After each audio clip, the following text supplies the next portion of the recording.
Morning students, last class में हमने group 16 P block का ग्रुप 16 कंप्लीट कर लिया था। तो आज स्टार्ट होगा आपका ग्रुप 17 हैलोजन्स। हैलोजन मतलब हैलो मतलब सॉल्ट, GN मतलब फॉर्मिंग। तो सॉल्ट फॉर्मिंग एलिमेंट्स यहां पर होते हैं जैसे कि फ्लोरीन, क्लोरीन, ब्रोमीन, आयोडीन और एक और है एस्टेटाइन, ASTATINE, एस्टेटाइन। ये जनरली रेडियोएक्टिव प्रॉपर्टी शो करता है। तो हम चार ही स्टडी करते हैं, फ्लोरीन, क्लोरीन, ब्रोमीन और आयोडीन। सबसे पहले आप कॉन्फ़िगरेशन इनका लिख लीजिएगा, फ्लोरीन, क्लोरीन, ब्रोमीन, आयोडीन। इतनी ही करनी है तो इन्हीं का लिख लीजिएगा। Atomic number 9, 17, 35, 53। 80 का भी अगर लिखना है तो उसे भी आप लिख सकते हैं 85। तो इलेक्ट्रॉनिक कॉन्फ़िगरेशन लिखा हो, हमने अफवाह रूल पहले ग्रुप्स में बता दिया था। 1s2, 2s2, 2p5, 1s2, 2s2, 2p6, 3s2, 3p5। तो सभी में लास्ट में यही आने वाला है। तो जनरल कॉन्फ़िगरेशन लिख लीजिएगा ग्रुप 17 का NS2 NP5। इसमें 4s2 4p5 होगा, फिर 6p5 होगा, फिर 7p5 होगा। तो ये आप खुद लिख लें, इनको कॉन्फ़िगरेशन लिखना आपको आना चाहिए। p5 से एक बात और क्लियर होती है, p ऑर्बिटल 3 होते हैं p सबसेल में, 1 2 3 4 5। एक की जगह खाली है, एक इलेक्ट्रॉन और आ जाए तो ये फुली फिल्ड हो जाएगा, स्टेबल हो जाएगा। तो इन सभी की टेंडेंसी एक इलेक्ट्रॉन को अट्रैक्ट करने की होती है ताकि ये अपने आप के को स्टेबलाइज कर सकें, इनर्ट गैस का कॉन्फ़िगरेशन कैरी कर सके। चलिए इनकी प्रॉपर्टीज को देखते हैं, जनरल कैरेक्टरिस्टिक्स क्या कहते हैं। जनरल कॉन्फ़िगरेशन तो आ गया है, तो बात करते हैं जनरल कैरेक्टरिस्टिक्स ऑफ ग्रुप 17 की। एलिमेंट्स हमने पढ़ लिए हैं, देख लिए कौन कौन से हैं, जनरल कॉन्फ़िगरेशन भी देख लिया है। अब बात करते हैं एटॉमिक रेडियाई। भाई ये खुद आपको लिखना होगा, एटॉमिक साइज लिख लीजिएगा या तो एटॉमिक रेडियाई लिख लीजिएगा। ये आपको खुद लिखने होंगे, सेंटेंसेस में हम केवल बता देंगे। वैसे ही है जैसे शुरू से था। ग्रुप में नीचे जाने पर इंक्रीज होता है atomic size. Atomic size increases on moving down the group. तो पूरा सेंटेंस आप लिखिएगा, atomic size increases on moving down the group in group 17। यानी कि फ्लोरीन का एटॉमिक साइज सबसे छोटा, उससे बड़ा atomic size chlorine, then bromine, then iodine. कारण भी आपको लिखना होगा, रीजन क्या है कि ग्रुप में नीचे जाने पर एटॉमिक साइज बढ़ता है, क्योंकि ग्रुप में नीचे की तरफ जाने पर नए सेल ऐड होते हैं, इसलिए एटॉमिक साइज बढ़ता है। On moving down the group atomic size increases because of addition of new shells. Usual है, जैसे हमेशा से रहता है, कोई एक्सेप्शनल केस यहां नहीं है। सेकंड पर आते हैं आयोनाइजेशन एनर्जी।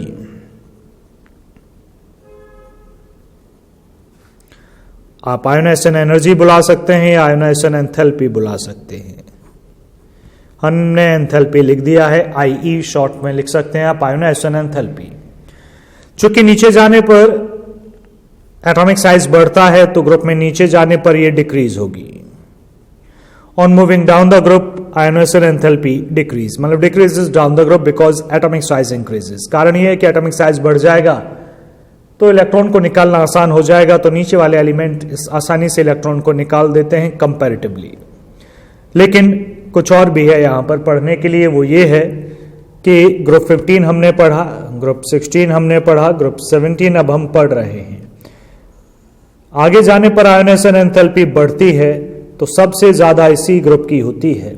यानी कि अभी तक जो ग्रुप्स पढ़े, या 13, 14 हो या 15, 16, 12th में पढ़े हों, उन सभी में पूरी पीरियोडिक टेबल में जो ग्रुप है जिसकी आयोनाइजेशन एंथैल्पी सबसे ज्यादा है, ग्रुप 17 है। तो आप लिखेंगे कि इनकी आयोनाइजेशन एंथैल्पी बहुत हाई होती है। ये अलग बात है कि नीचे जाने पर डिक्रीज होती है। क्यों डिक्रीज होती है? क्योंकि एटॉमिक साइज बढ़ता है ग्रुप में नीचे जाने पर। इनकी बहुत ज्यादा क्यों होती है? क्योंकि आगे जाने पर एटॉमिक साइज छोटा होता है, जिसकी वजह से आयोनाइजेशन एंथैल्पी बढ़ जाती है। तो इनकी बहुत हाई होती है, या इस ग्रुप की पूरी पीरियोडिक टेबल में सबसे हाई होती है। ये अलग बात है, नीचे जाने पर डिक्रीज होती है। तो सब कुछ लिखें आप, कुछ छोड़े ना इसमें। थर्ड पॉइंट पर आते हैं, इलेक्ट्रोनेगेटिविटी।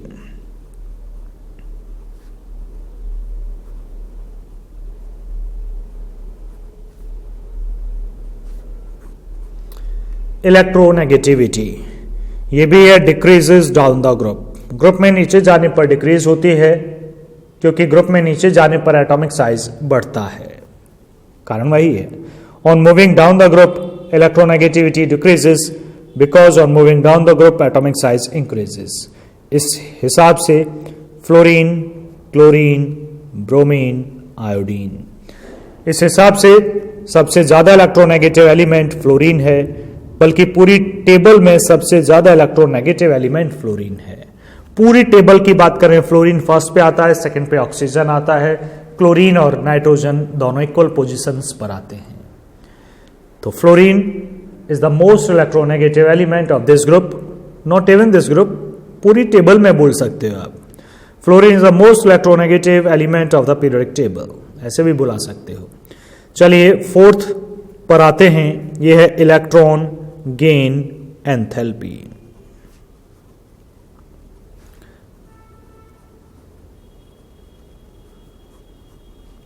यहां आपको पढ़ना होगा, यहां लिखना भी होगा। याद करिएगा ग्रुप 16 में भी इलेक्ट्रॉन गेन एंथैल्पी में आपको लिखवाया गया था, शायद वही सेंटेंसेस यहां भी लिखने होंगे। देखिएगा ग्रुप ये है fluorine, chlorine, bromine, iodine. Electronegativity सबसे ज्यादा फ्लोरीन की है, तो हमें लगता है फ्लोरीन सबसे ज्यादा पावरफुली इलेक्ट्रॉन को अट्रैक्ट करेगा और ज्यादा एनर्जी रिलीज करेगा। तो ऑर्डर ये होना चाहिए था, यानी कि सबसे ज्यादा निकलने वाली एनर्जी इलेक्ट्रॉन को अट्रैक्ट करने के बाद निकलने वाली एनर्जी फ्लोरीन की होनी चाहिए थी, फिर क्लोरीन की, लेकिन ये नहीं है। एक्यूरेट क्या है, ये यहां एग्जिस्ट करता है। क्लोरीन ज्यादा नहीं होता, ध्यान दीजिएगा, फ्लोरीन कम होता है। ये क्रॉस लगाया है, एक्स नहीं है, तो एक्सेप्शन फ्लोरीन है, क्लोरीन बिल्कुल नहीं है। फ्लोरीन की वहां ऑक्सीजन की सबसे कम हो गई थी, यहां क्लोरीन से कम हुई फ्लोरीन की। कारण वही है, फ्लोरीन की इलेक्ट्रॉन गेन एंथैल्पी Cl से कम नेगेटिव है, ये एक्सेप्शनल है और ये पूछा भी जाएगा, हमेशा पूछते हैं, 11th में भी पूछते हैं। कारण है स्मॉल एटॉमिक साइज होता है फ्लोरीन एटम का, स्मॉल एटॉमिक साइज होता है, इलेक्ट्रॉन डेंसिटी ज्यादा होती है। 2p के अंदर इलेक्ट्रॉन आ रहा होता है, तो वहां इंटर इलेक्ट्रॉनिक रिपल्सन हो जाता है, जिससे आने वाला इलेक्ट्रॉन अच्छा अट्रैक्शन फील नहीं करता, जिसकी वजह से इसकी इलेक्ट्रॉन गेन एंथैल्पी कम नेगेटिव होती है। तो इलेक्ट्रॉन गेन एंथैल्पी का ऑर्डर ये है, इलेक्ट्रोनेगेटिविटी का ऑर्डर ये है। दोनों को मिक्स ना करिएगा, that is electron gain enthalpy and that is electronegativity. तो मैं इसे लिख देता हूं, इसका रीजन बता देता हूं आपको, ये पूछा जाएगा, प्रोबेबिलिटी बहुत ज्यादा होती है ऐसे क्वेश्चंस की, मैं लिख के बताता हूं, चेक कर लीजिएगा। बिल्कुल वैसे ही है जैसे ग्रुप 16 में हमने लिखा था, वह ऑक्सीजन था, यहां फ्लोरीन है। ऑक्सीजन सभी एलिमेंट से कम था, यहां पर केवल क्लोरीन से कम है नेगेटिव में। The electron gain enthalpy of fluorine is less negative than that of chlorine. Less negative का मतलब है रिलीज होने वाली एनर्जी की बात कर रहे हैं। Then that of chlorine it is due to, underline कर लीजिए, due to small size of fluorine atom.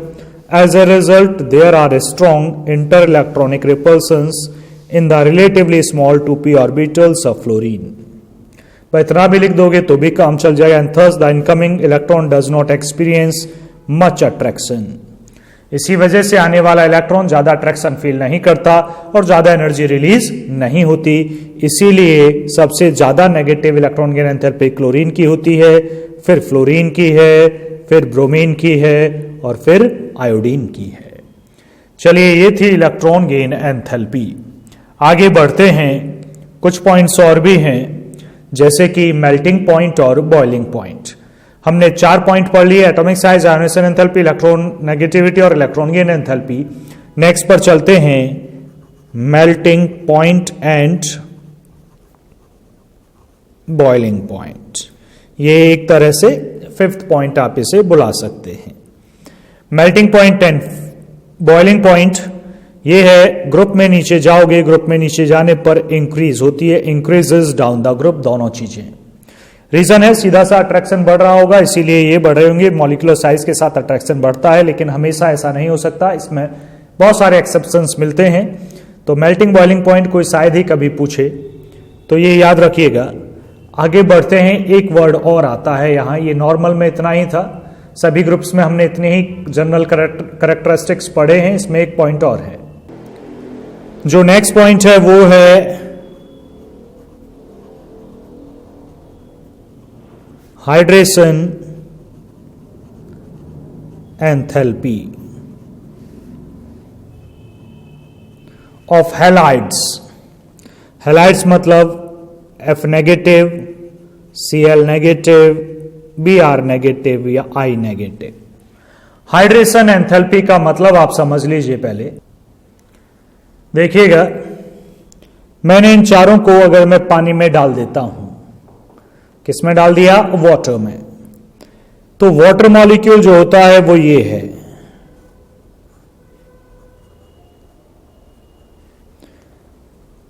Bent structure होता है, ये नेगेटिवली चार्ज, ये पॉजिटिवली चार्ज, मतलब ये पोलर होता है, ये पॉजिटिव एंड ये नेगेटिव एंड, डाइपोल है, पोलर मॉलिक्यूल है।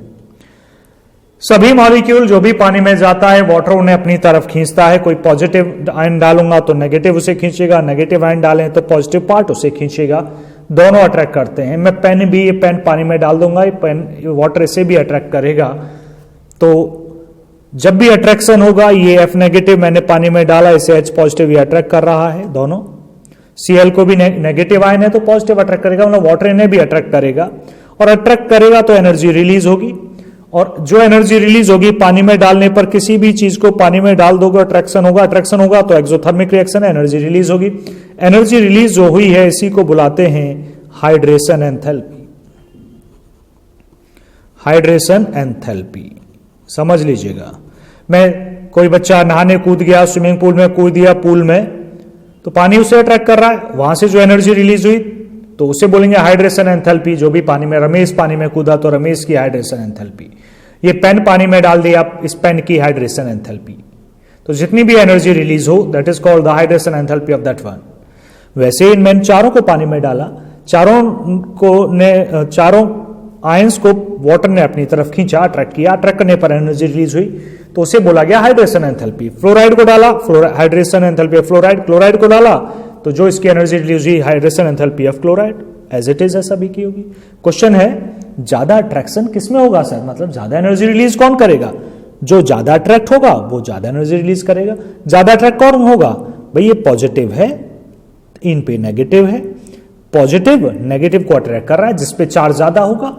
वाटर तो यही है, वाटर तो हमेशा ही रहेगा, तो वाटर का चार्ज तो कांस्टेंट है, चार्ज इनमें वेरी कर रहा होगा। इन्हें देख लो, इन चारों में जिस पर ज्यादा चार्ज है वो ज्यादा अट्रैक्ट होगा। सर चार्ज बराबर है, एक एक नेगेटिव है, बिल्कुल एक एक नेगेटिव है। फिर ध्यान से देखो, चार्ज अगर बराबर दिखे तो चार्ज डेंसिटी पर वर्क किया करो। F छोटा आइटम है तो भी एक नेगेटिव है, I बहुत बड़ा आइटम है तो भी एक नेगेटिव है।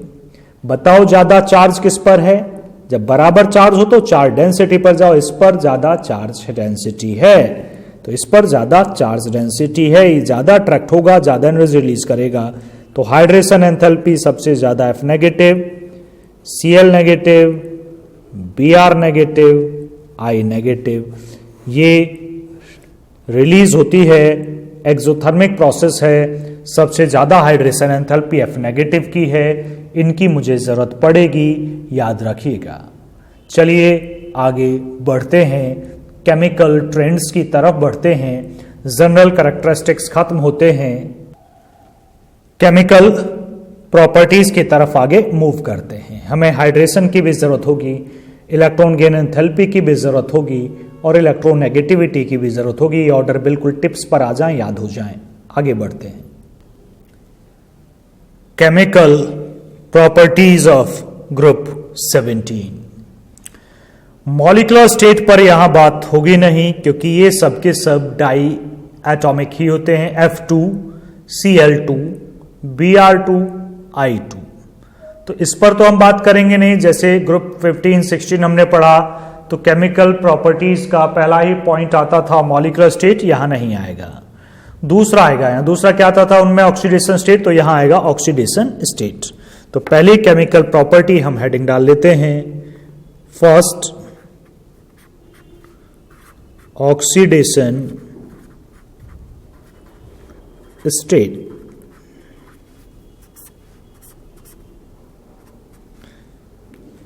चेक कीजिएगा ऑक्सीडेशन स्टेट। फ्लोरीन देखते हैं, एटॉमिक नंबर 9। देखने का तरीका वही है अनपेयर्ड इलेक्ट्रॉन की संख्या से, 1s2 2s2 2p5।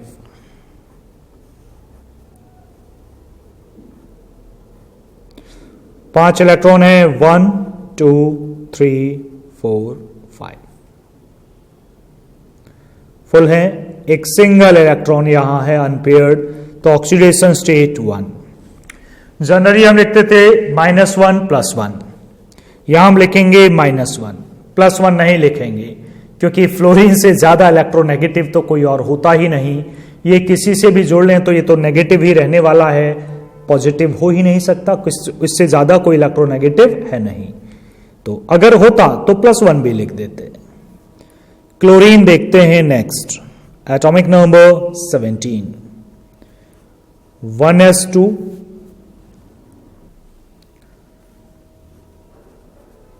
2s2 2p6 3s2 3p5 3d0। Third shell है तो डी सब सेल प्रेजेंट है, खाली जरूर है, प्रेजेंट है। 3s में इधर बना रहा हूं, ये वाला यहां है। इसके नीचे भी बना सकता था, स्पेस कम होगा फिर, इसलिए मैंने इसे थोड़ा दूर बनाया। ये 3p5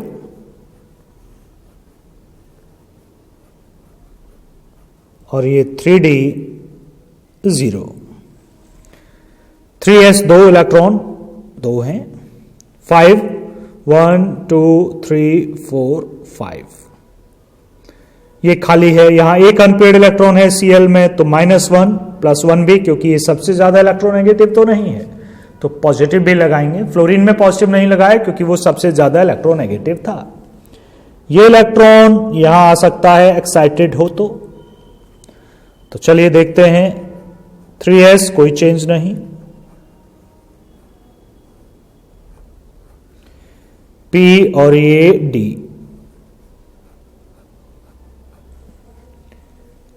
दो यहां है, कोई चेंज नहीं, यहां एक रह गया, एक चला गया, यहां 2 थे, एक यहां चला गया। 1 2 3 3 अनपेयर्ड हो गए तो +3। पहले को ही माइनस दिखाइएगा, इससे ज्यादा नेगेटिव नहीं हो पाती। फिर नेक्स्ट एक्साइटेड देखें, ये यहां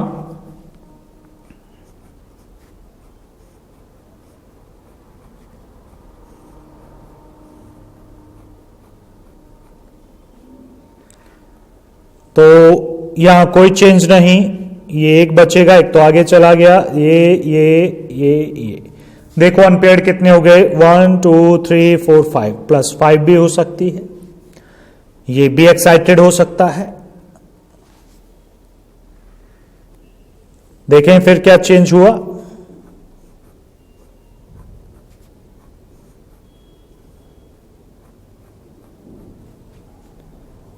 सिंगल इलेक्ट्रॉन यहां, 3 यहां ऑलरेडी हैं, 2 यहां है, एक यहां से यहां आ गया। 1 2 3 4 5 6 7 +7। तो जो ग्रुप 17 है, फ्लोरीन है, क्लोरीन है, ब्रोमीन है, आयोडीन है। ये जो एलिमेंट है फ्लोरीन के लिए -1 है, दैट्स इट।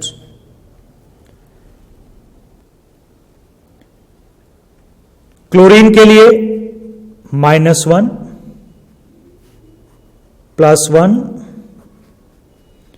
+3 +5 +7। ना केवल क्लोरीन के लिए बल्कि ब्रोमीन के लिए भी यही और आयोडीन के लिए भी यही है। यानी कि क्लोरीन, ब्रोमीन, आयोडीन सब शो करते हैं -1 +1 +3 +5 +7 तक शो करते हैं। और फ्लोरीन के दो क्वेश्चन बनेंगे, ये 1 से ज्यादा ऑक्सीडेशन स्टेट शो क्यों नहीं करता, 3, 5, 7। कारण है इसमें वैकेंट डी ऑर्बिटल नहीं होता। दूसरा, ये +1 भी शो नहीं करता भाई, -1 ही है, क्योंकि ये सबसे ज्यादा इलेक्ट्रोनेगेटिव एलिमेंट है। दोनों के आंसर्स आपको लिखने होंगे। तो क्लियर हुआ ऑक्सीडेशन स्टेट, आप सेंटेंसेस में लिख लेंगे भाई। फ्लोरीन, देखो मैं बोल रहा हूं ये पूरा लिखें, पूरा एज इट इज आए, उसके नीचे से सेंटेंसेस लिखें। इनर्ट पेयर इफेक्ट दिखाना वो भी दिखा सकते हो कि +7 की नीचे जाने पर स्टेबिलिटी कम होगी, वो यूजुअली होगी। हाँ देखिएगा, मैं सेंटेंस बोल रहा हूं, fluorine shows only -1 oxidation state in their compounds। बस आगे, while other halogens like chlorine, bromine and iodine show -1 +1 +3 +5 +7 oxidation states।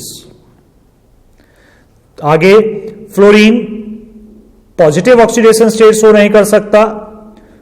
Fluorine does not show positive oxidation state because it is the most electronegative element of the periodic table। Second, ये 3, 5 और 7 show नहीं करता because of unavailability of vacant d orbitals। दोनों के questions के answers clear हों। तो ये आपका पॉइंट था ऑक्सीडेशन स्टेट।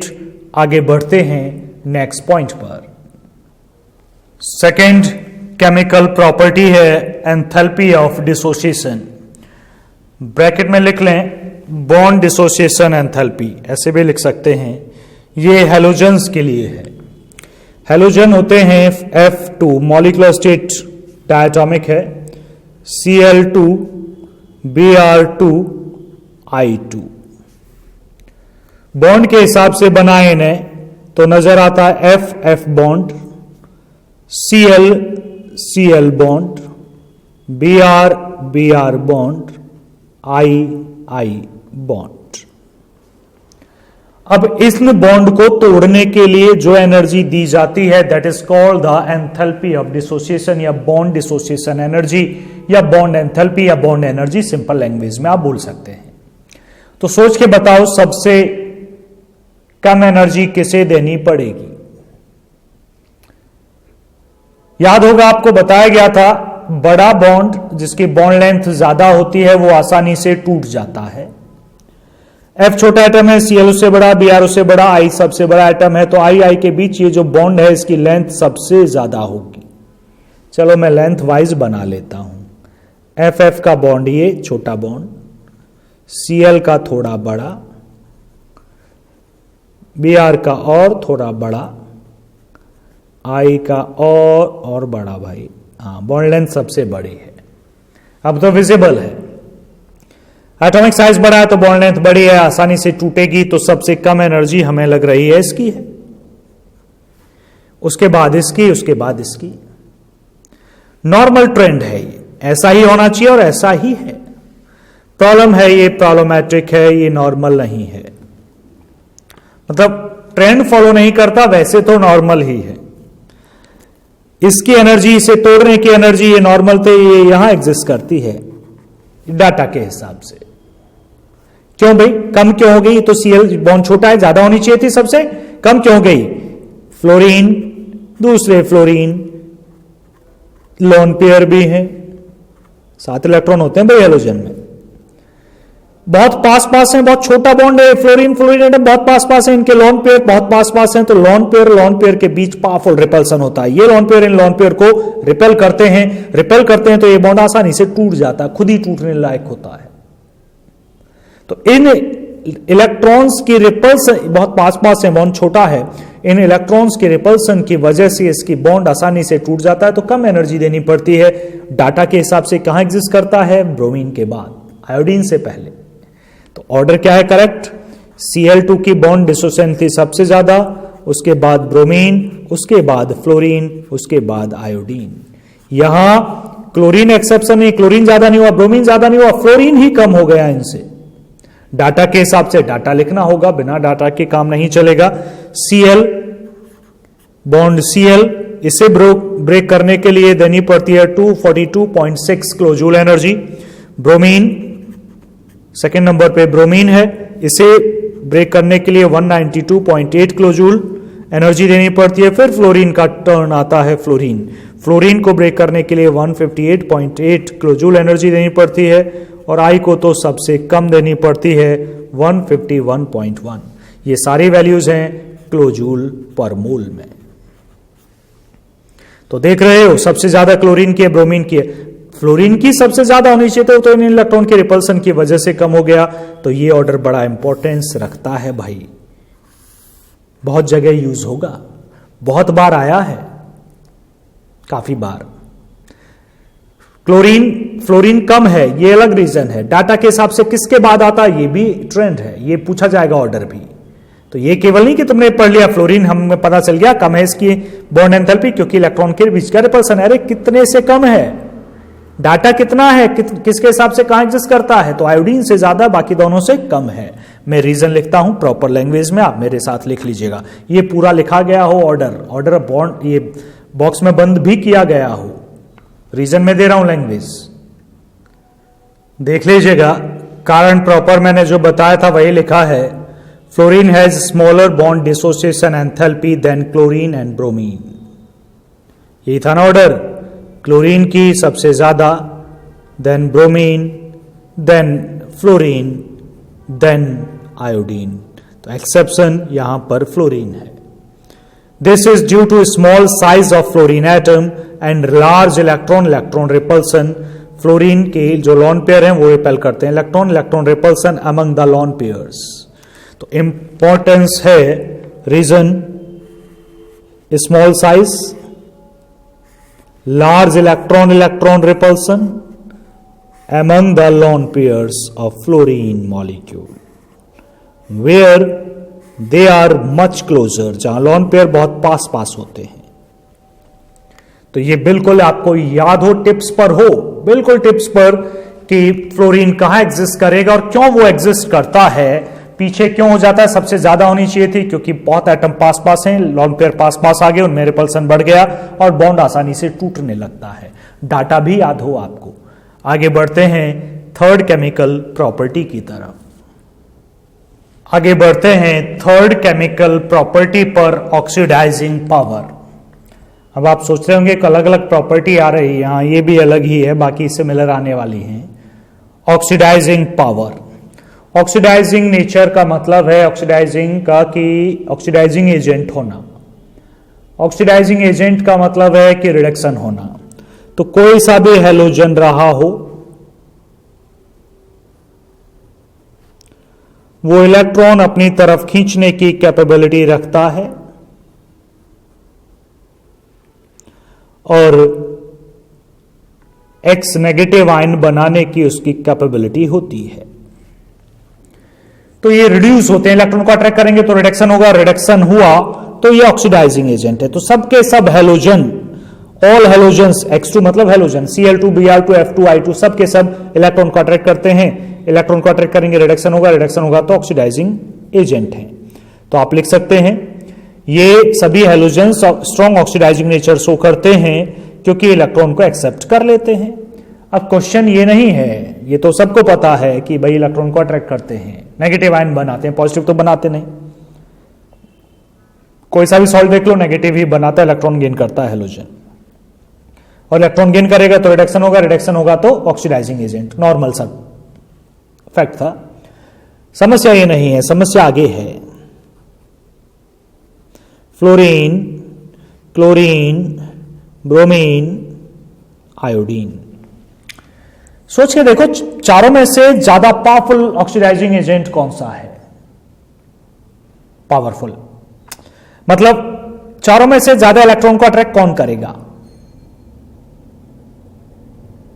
करेगा?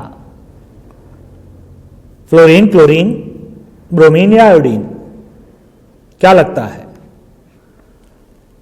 फ्लोरीन ज्यादा इलेक्ट्रोनेगेटिव है सर, ये करेगा? नहीं सर, क्लोरीन करेगा क्योंकि इलेक्ट्रॉन अट्रैक्ट करने के बाद ज्यादा एनर्जी रिलीज करता है, ये कंफर्टेबली इलेक्ट्रॉन को अट्रैक्ट करता है, तभी तो ज्यादा एनर्जी रिलीज हुई। दोनों फैक्टर सामने हैं, ऑर्डर ये है, नॉर्मल ऑर्डर है। बड़ा क्वेश्चन है नॉर्मल ऑर्डर कैसे हो सकता है, ऑर्डर तो डिफरेंट होना चाहिए। क्लोरीन क्वेश्चन आता है, एनसीईआरटी का क्वेश्चन है, क्लोरीन की इलेक्ट्रॉन गेन एंथैल्पी ज्यादा है, फिर भी पावरफुल ऑक्सीडाइजिंग एजेंट फ्लोरीन कैसे हुआ, ये एनसीईआरटी एग्जांपल है। खैर समझो, इस ये जो ऊपर मैंने रिएक्शन लिख दी ना, बड़ी छोटी सी, इसे समझ लो। ये तुम सोचते हो ना ये डायरेक्ट नहीं है, ये गैस है, ये एक्वस है, ये देखते हैं ये इक्वेशन है, ये कितने हिस्से होते हैं इसके, समझना बिल्कुल, दिमाग यहीं रहे। X2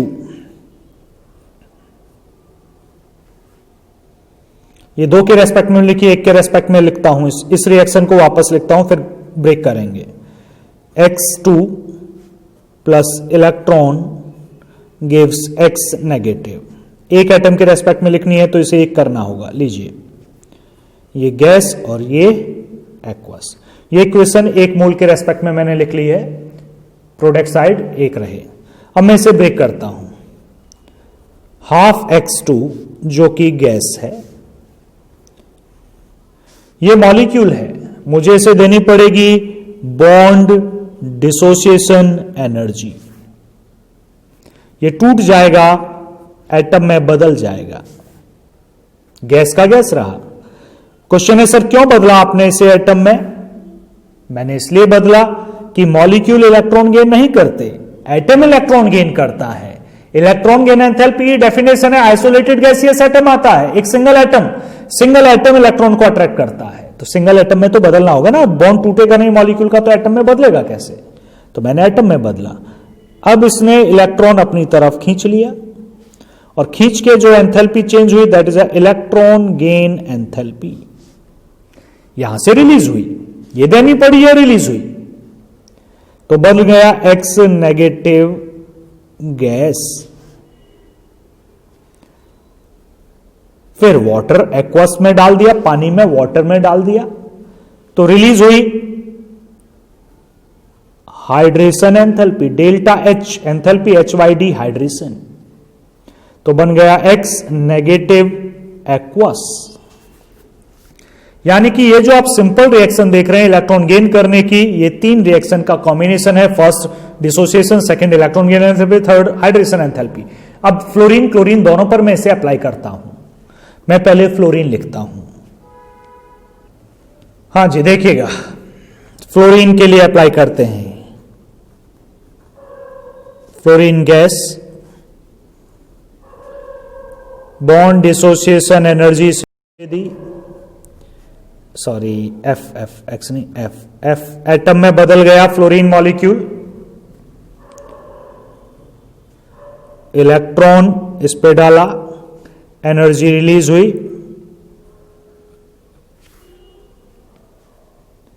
F नेगेटिव बन गया गैसियस, एक्वस में डाला, F नेगेटिव एक्वस बन गया, ये एनर्जी कौन सी रिलीज हुई? हाइड्रेशन। तीन एनर्जी, एक देनी पड़ी, दो रिलीज हुई। रिलीज होना मतलब रिएक्शन को आसान बनाती है। दूसरे पर आते हैं chlorine, Cl2, bond association energy से दी, Cl एटम बन गया, इलेक्ट्रॉन इसने गेन किया, इलेक्ट्रॉन गेन एंथैल्पी रिलीज हुई, Cl नेगेटिव आयन बन गया गैसियस, पानी में डाला, हाइड्रेशन एंथैल्पी रिलीज हुई। अब देखते हैं तीन स्टेप हैं, देखते हैं ज्यादा फेवरेबल किसके लिए हैं, क्लोरीन के लिए या ब्रोमीन के लिए। चेक करते जाएंगे कौन सी रिएक्शन किसे फास्ट करेगी। Fluorine chlorine, bond dissociation energy हमने दी ताकि एटम में बदल सके। कम किसकी होती है एनर्जी? क्लोरीन की तो सबसे ज्यादा है, अभी पढ़ी थी इससे पहले पॉइंट में। फ्लोरीन की तो ब्रोमीन से भी कम है, यानी कि दोनों के लिए पहला स्टेप फेवर करता है फ्लोरीन को, यानी कि fluorine gas molecule fluorine atom में फास्टली बदलता है देन क्लोरीन। क्लोरीन को टाइम लगेगा, ज्यादा एनर्जी चाहिए, यानी कि पहला स्टेप फ्लोरीन को फेवर करता है। दूसरे स्टेप पर आते हैं, electron gain enthalpy. Fluorine electron को अट्रैक्ट करता है, लेकिन क्लोरीन ज्यादा पावरफुली अट्रैक्ट करता है क्योंकि इसमें रिपल्सन होने लगता है, इसलिए कम एनर्जी रिलीज होती है, क्लोरीन की ज्यादा है। ये स्टेप फेवर करता है क्लोरीन को, यानी कि Cl gases atom negative ion में फास्टली बदलेगा, fluorine gases atom fluorine ion में आसानी से नहीं बदलेगा। तो ये दूसरा स्टेप फेवर करता है क्लोरीन की तरफ है। तीसरे पर आते हैं, हाइड्रेशन एंथैल्पी। वाटर को ज्यादा अट्रैक्ट कौन करेगा? देखो मैंने पढ़ाया है, तो मैं अभी पढ़ाया है इसी लेक्चर में फिजिकल प्रॉपर्टीज का लास्ट पॉइंट देखिए, हाइड्रेशन एंथैल्पी ज्यादा किसकी थी? F नेगेटिव की। ज्यादा अट्रैक्ट वाटर को कौन करेगा? F नेगेटिव, क्योंकि इसकी चार्ज डेंसिटी ज्यादा है। तो तीसरा स्टेप भी फेवर करता है F नेगेटिव को। तो ज्यादा स्टेप किसे देखो फेवर कर रहे हैं? फ्लोरीन को। एक स्टेप किसे फेवर कर रहा है? क्लोरीन को। तो फ्लोरीन ज्यादा पावरफुली इलेक्ट्रॉन को अट्रैक्ट करने की कैपेबिलिटी रखता है देन क्लोरीन, इसीलिए हमने ऑर्डर क्या लिखा है?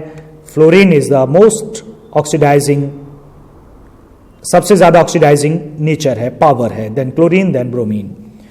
तो ये powerful is most strong oxidising agent in this group, fluorine. याद रखिएगा इसे। आगे बढ़ते हैं इसी पॉइंट पर। फ्लोरीन ज्यादा है, इसे और भी एविडेंसेस से शो किया जा सकता है। कैसे? मान लो मैं फ्लोरीन रिएक्ट कर रहा हूं और मेरे सामने एक सॉल्ट है, जैसे NaCl है, Cl नेगेटिव वाला है, Br नेगेटिव वाला, X नेगेटिव वाला। यहां X का मतलब क्या है? Cl नेगेटिव हो सकता है, Br नेगेटिव हो सकता है, I नेगेटिव हो सकता है, कोई भी हो सकता है। मैंने क्या लिया? X negative. X का मतलब Cl, Br, I।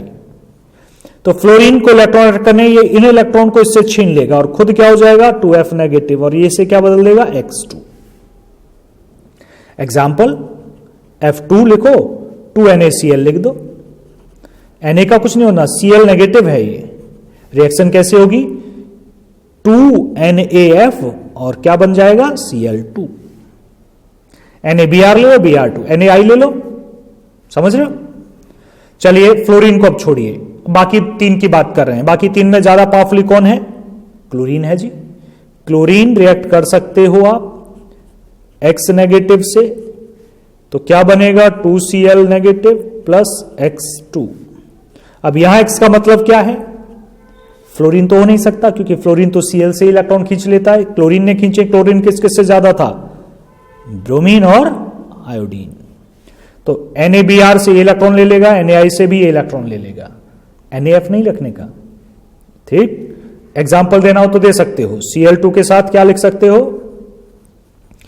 KBr जैसे, तो Br है, I है, Cl तो यही हो जाएगा, कोई रिएक्शन नहीं होगी। F भी नहीं रख सकते, तो क्या बन जाएगा? 2KCl plus Br2। तीसरी Br को रिएक्ट कर रहे हैं जी हम, Br2। तो फिर X की लिखने की जरूरत नहीं है मुझे, मैं I लिखूंगा सीधा सीधा, क्योंकि Br केवल I से ही इलेक्ट्रॉन ले सकता है।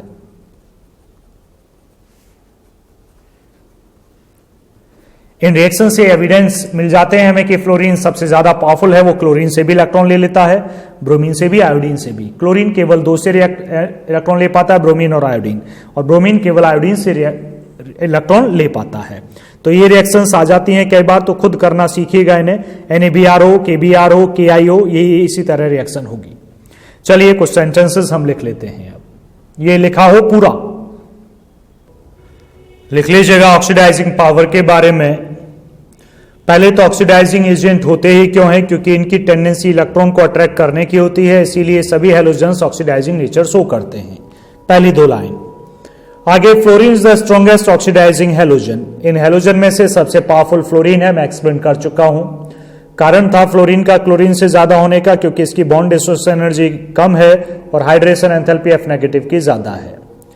आगे है, and it oxidise other halides in solution और even in the solid state. देखिएगा एविडेंस पहले लिख के दिखाए गए हैं। Fluorine oxidise all the halides, ये मैं बता चुका हूं। Chlorine oxidise only Br and I negative, क्योंकि क्लोरीन Br और I से ही ज्यादा है। और ब्रोमीन केवल I नेगेटिव को ही ऑक्सीडाइज कर सकती है। Hence the oxidizing ability of halogens decreases as fluorine सबसे ज्यादा, then chlorine, then bromine, then iodine. जिस क्वेश्चन की मैं बात कर रहा था एनसीईआरटी का वो ये है, although electron gain enthalpy of fluorine is less negative as compare to chlorine, मतलब फ्लोरीन की इलेक्ट्रॉन गेन एंथैल्पी तो कम है, क्लोरीन की ज्यादा है, लेकिन फिर भी क्लोरीन स्ट्रॉन्गर ऑक्सीडाइजिंग एजेंट है फ्लोरीन देन क्लोरीन। फ्लोरीन ज्यादा है जबकि इलेक्ट्रॉन गेन एंथैल्पी इसकी ज्यादा है। तो रीजन दो ही हैं, दो कारण हैं, दो कारण। एफ नेगेटिव बॉन्ड आसानी, सॉरी एफ का बीच का जो बॉन्ड है आसानी से टूट जाता है, इसकी डिसोसिएशन एनर्जी कम है। दूसरा, जब एफ नेगेटिव बनता है तो वाटर को फास्टली अट्रैक्ट करता है, मतलब हाइड्रेशन एंथैल्पी ज्यादा है। तीन स्टेप थे ना अभी एक्सप्लेन किए थे, उनमें से दो फेवर करते हैं फ्लोरीन को, एक फेवर करता है क्लोरीन को, इसलिए फ्लोरीन पावरफुली इलेक्ट्रॉन को अट्रैक्ट करता है देन ओवर क्लोरीन। तो ऑर्डर याद रखिएगा ऑक्सीडाइजिंग, ये पूछा जाएगा ये क्वेश्चन भी, इसके आंसर में आपको बस इतना ही लिखना है। क्वेश्चन में तो 3 लाइन है, इसमें तो और भी कम है। तो ये था आपका ऑक्सीडाइजिंग पावर। अब अगली ट्रेंड पर आते हैं, chemical properties. Fourth, reaction with hydrogen. Reaction with hydrogen, ये सब के सब मोनोहाइड्राइड्स बनाते हैं, मतलब सिंगल। H के साथ HF, HCl, HBr और HI, तो 4 ही हैं ये। ज्योमेट्री नहीं, सिंगल बॉन्ड है, लीनियर बोल सकते हैं। HF सिंगल बॉन्ड ही है, कोई ज्योमेट्री नहीं, लीनियर ज्योमेट्री बोल दो ज्यादा कर रहे हो तो। कैरेक्टरिस्टिक्स की बात करते हैं, इनके कैरेक्टरिस्टिक्स हेडिंग डाल लीजिएगा, कैरेक्टरिस्टिक्स ऑफ हाइड्राइड्स। चलिए कैरेक्टरिस्टिक्स पर आते हैं, मेरे साथ ही लिखते रहना। फर्स्ट कैरेक्टर लिखते हैं एसिडिक नेचर। एक बार ग्रुप 16 के हाइड्राइड्स पढ़ लीजिएगा, उनके कैरेक्टरिस्टिक्स बिल्कुल इक्वल है, 100% इक्वल है। Acidic nature HF, HCl, HBr, HI। Group में नीचे जाने पर एसिडिक स्ट्रेंथ बढ़ती है क्योंकि बॉन्ड लेंथ बढ़ जाती है और एच आयन को रिलीज करना आसान होता है, यानी कि HI बहुत पावरफुल एसिड है, then HBr, then HCl, then HF। समझ रहे हैं आप, जो HCl सोचते हैं स्ट्रॉन्ग, उससे भी कहीं ज्यादा स्ट्रॉन्ग है HI और HBr। कारण क्या है? केवल कारण यही है कि नीचे जाने पर, ग्रुप में नीचे जाने पर बॉन्ड लेंथ बढ़ती है तो बॉन्ड डिसो एनर्जी कम हो जाती है, डिसोसिएशन एनर्जी, और बॉन्ड आसानी से टूट जाता है और एच आयन आसानी से रिलीज हो जाता है। यही ऑर्डर बिल्कुल ग्रुप 16 के हाइड्राइड्स में भी था। रीजन के साथ लिखें प्रॉपर। सेकंड पर आते हैं रिड्यूसिंग नेचर।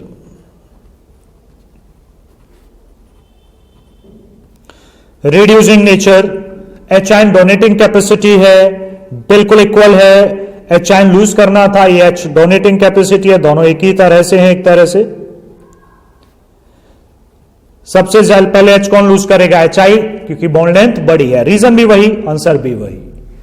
तीसरी प्रॉपर्टी थी, तीसरा कैरेक्टर, थर्मल स्टेबिलिटी।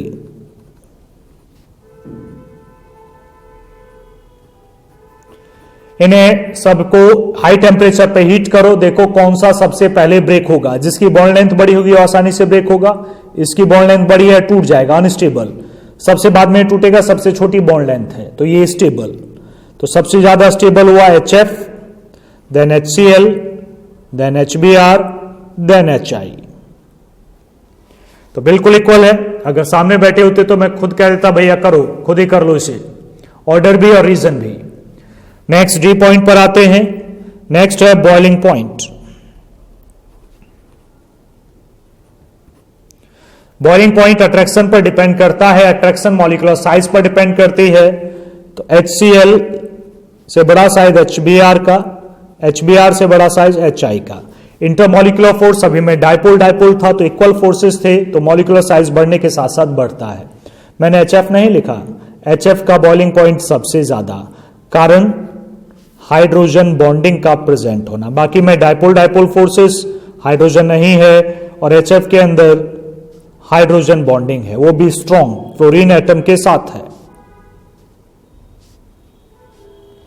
तो आप लिखेंगे HF का बॉइलिंग पॉइंट इन सबसे ज्यादा होता है। पहले तो आप नॉर्मल बताएं कि HCl, HBr, HI जैसे जैसे मॉलिक्यूलर साइज बढ़ता है वैसे वैसे बॉइलिंग पॉइंट बढ़ता है, लेकिन एक्सेप्शनली HF का बॉइलिंग पॉइंट इन सबसे ज्यादा होता है because there molecules are associated with strong intramolecular hydrogen bonding.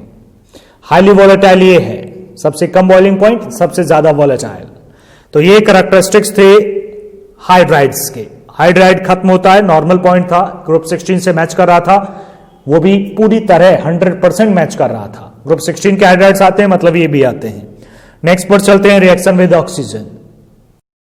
Next chemical property है आपकी रिएक्शन विद ऑक्सीजन, मतलब हैलोजन की रिएक्शन ऑक्सीजन के साथ जिससे ऑक्साइड्स बनते हैं।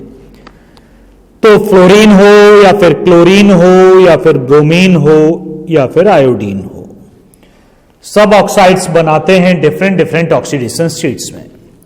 फ्लोरीन के दो ही ऑक्साइड्स मिलते हैं, एक है OF2 और एक है O2F2।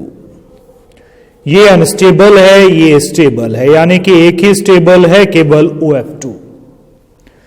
इन्हें ऑक्साइड कहना गलत होता है क्योंकि फ्लोरीन की इलेक्ट्रोनेगेटिविटी ऑक्सीजन से ज्यादा है, तो इन्हें बोला जाता है ऑक्सीजन फ्लोराइड।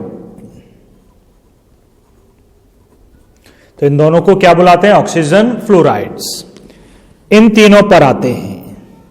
अगर इन तीनों की हम बात करें तो तीनों ही ऑक्साइड्स बनाते हैं जिनमें इनकी ऑक्सीडेशन स्टेट +7 से लेकर +1 से लेकर +7 तक एग्जिस्ट करती है। इनमें काइनेटिक और थर्मोडायनेमिक डाटा अगर स्टडी करें तो सबसे ज्यादा आयोडीन के ऑक्साइड्स स्टेबल हैं, देन क्लोरीन के ऑक्साइड्स स्टेबल हैं, और सबसे कम स्टेबल हैं ब्रोमीन के, लीस्ट स्टेबल। सबसे ज्यादा स्टेबल इसके, सबसे कम स्टेबल इसके, ये याद रखना होगा भाई। रीजन है केवल, रीजन तो बहुत सारे होते हैं इसके, रीजन हमें केवल ये देना है according to thermodynamic and kinetic, chemical kinetic data, इसके हिसाब से पता चला। क्लोरीन के ऑक्साइड्स हों जैसे Cl2O, ClO2, Cl2O7 एक्सेट्रा, ये भी ऑक्सीडाइजिंग एजेंट हैं। ब्रोमीन के हों, ये भी ऑक्सीडाइजिंग एजेंट है। आयोडीन के हों, ये भी ऑक्सीडाइजिंग एजेंट है। तो मेनली इनकी प्रॉपर्टी ऑक्सीडाइजिंग एजेंट की है, बल्कि ClO2 तो ब्लीचिंग एजेंट की तरह भी यूज होता है। दोनों प्रॉपर्टी एक ही जैसी होती है। ब्लीचिंग मतलब कलर रिमूव करना, रंग उड़ा देना। किसी कपड़े पर कलर है, आपको उसे हटाना है तो आप ब्लीच कर सकते हो। तो वो भी ऑक्सीजन, नेसेंट ऑक्सीजन अगर है, देखो ब्लीचिंग का फॉर्मेशन सीधा सीधा ऑक्सीडेशन से ही जुड़ा है। कलर्ड है, कलर्ड मैटर है, आपने उसे क्या प्रोवाइड किया? Nascent oxygen. कैसा हो जाएगा? कलरलेस। आपका मैटर कैसा था? कोई भी चीज कलर्ड थी, अब कैसा हो जाएगा? कलरलेस। और नेसेंट ऑक्सीजन, और नेसेंट ऑक्सीजन कौन प्रोवाइड करेगा? जो ऑक्सीडाइज हो रहा हो। तो ये ऑक्सीडाइजिंग एजेंट है। इसमें ClO2 को हम यूज भी करते हैं एज अ ब्लीचिंग एजेंट। तो ब्लीचिंग का मैकेनिज्म यही है, रंग को उड़ा देना। चलिए मैं इनके सेंटेंसेस आपको लिख के बता देता हूं, आपने ये समझ लिया। अब आप लिखना स्टार्ट करेंगे, हमारे साथ ही लिखना स्टार्ट करेंगे। 5th पॉइंट है रिएक्शन विद ऑक्सीजन, उसमें आप लिख रहे हैं halogens form many oxides with oxygen, most of them are unstable. Fluorine forms 2 oxides OF2, O2F2, लेकिन स्टेबल कौन सा है? केवल OF2 इज थर्मल स्टेबल। ये भी इंडिकेट कर लेना। आगे देखते हैं, दीज ऑक्साइड्स आर, मतलब फ्लोरीन की बात कर रहे हैं अभी हम। These oxides are essentially oxygen fluorides. इन्हें ऑक्साइड नहीं बोला जाता, फ्लोरीन वालों को इन्हें ऑक्सीजन फ्लोराइड कहा जाता है। कारण है फ्लोरीन ज्यादा इलेक्ट्रोनेगेटिव है। रीजन मैंने बता दिया था आपको। आगे पढ़ते हैं, chlorine, bromine and iodine form oxides in which the oxidation state of these halogens range from 1+1 to +7। Stability order ये है, किसके हिसाब से? According to thermodynamic data and kinetic data. फिर आते हैं क्लोरीन के ऑक्साइड्स पर। रिएक्टिव होते हैं, ऑक्सीडाइजिंग एजेंट हैं, सभी हैं। ClO2 को आप ब्लीचिंग एजेंट की तरह भी यूज करते हैं। फिर आता है ब्रोमीन ऑक्साइड्स।